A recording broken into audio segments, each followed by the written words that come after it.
Hello, a bit of a different video from me today, as I noticed it was taking much longer for me to produce videos, which if it's a review video it's not really noticeable to you, but when I'm doing like part 2, 3, 4 of stuff like OpenHD or the Emotion RC Ghosts, I know I get annoyed when I watch someone produce a video and I'm like, we're going to do something in part 2 and it takes ages and ages to come out. And I didn't want people to think I wasn't interested.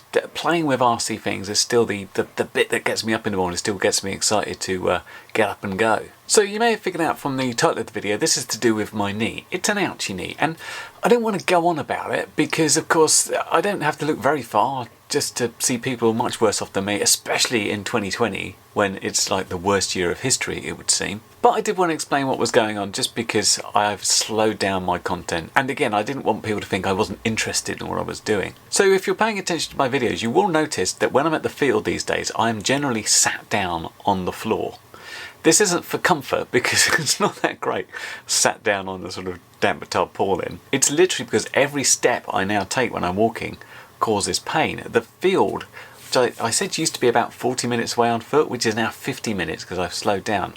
By the time I get there, I'm just feeling absolutely dreadful. So I'm just having to sit down and just like, ugh, for a little while before I can get going. I mean, the payoff for it, and I wouldn't bother if it wasn't, then, you know, you get some fun of actually flying stuff and that's really good.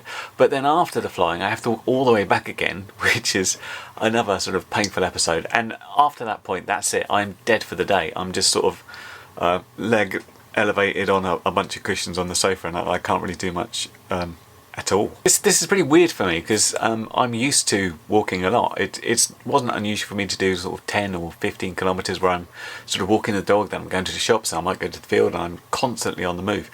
And that worked quite well because that was great exercise. I've got type 2 diabetes, and part of how I manage that, apart from a sort of different dietary need, is trying to get as much exercise in as possible. I find that really helps, and that's been really impacted by the knee. Fortunately, I found I can still go on our sort of spin bike because the rotation of the knee never gets to this point where it's that painful and it's non-impact, and that works quite well. But that fact that it takes so much out of me just going to the field means I can't do it that often, and that coupled with the weather we're having in winter means my content creation sort of stuff has slowed way down. So I want to let you guys know what's going on and what has been going on with me. And don't get me wrong, if there's a way of hurting myself, I will find it. Whether it's falling off an e-skateboard, trying to jump onto slippery grass, or doing action things like skiing or falling over while skiing, I will find a way of doing it. But this hasn't been caused by an injury, it's just something I had in my knee. And it's not a new problem. About 12 or 13 years ago, I had what's called an arthroscopy, which is basically a little keyhole surgery where they basically go in your knee and explore what's going on there. I don't think it's to do anything in particular. It's just the name given to a keyhole surgery in the knee. And what they found there, and fortunately for me, is the surgeon that did it also made a DVD, which he gave to me and recorded a commentary and everything. They found my knee was covered in these little calcified growths, which of course shouldn't be there.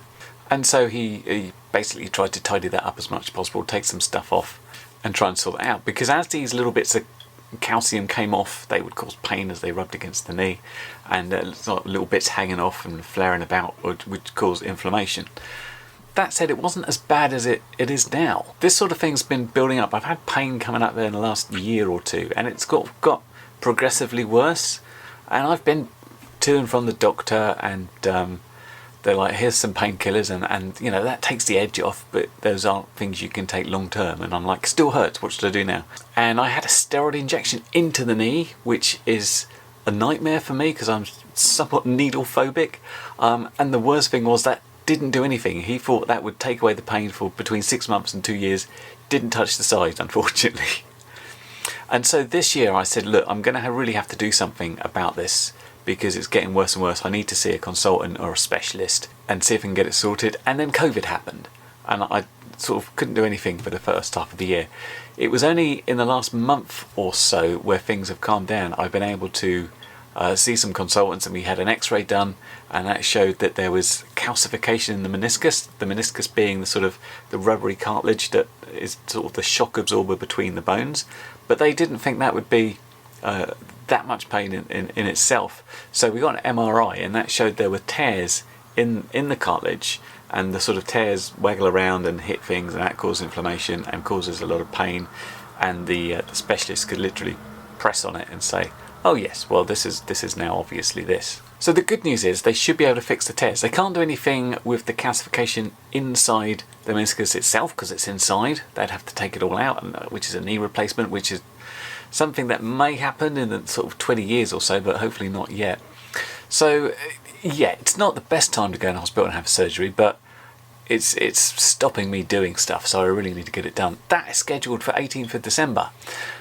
Of course, this means December's a bit of a write-off because days and weeks before and after surgery I have to self-isolate because it's COVID. I have to go in for a COVID test and swab 3 days before to make sure, you know, I'm not in danger of infection or causing other people problems. And then there's, you know, weeks of recovery to boot. But yeah, I think it's worth it because it's getting to the point where I can barely hobble around the park with the dog. The dog is just looking at me to say, like, why are you so slow? Come on, let's get going. And I can't do anything about it. So that's just my little update. So please bear with me if you're getting impatient about, like, where's the next part? You're like, I'm impatient too. I want to get out there and do more. Sometimes I just can't, but you know, I'm working on it. Hopefully things will be a little more back to normal in the new year. Fingers are crossed. But yeah, that's it. So I hope you're staying safe as well and taking care of yourselves. I'll catch you next one. Bye for now. Well, you've made it to the end of the video, so thanks once again for watching. If you like what you saw, then please consider subscribing, and if you really like what you saw, then be sure to check out the link to my blog for a variety of ways in which you can help support this channel.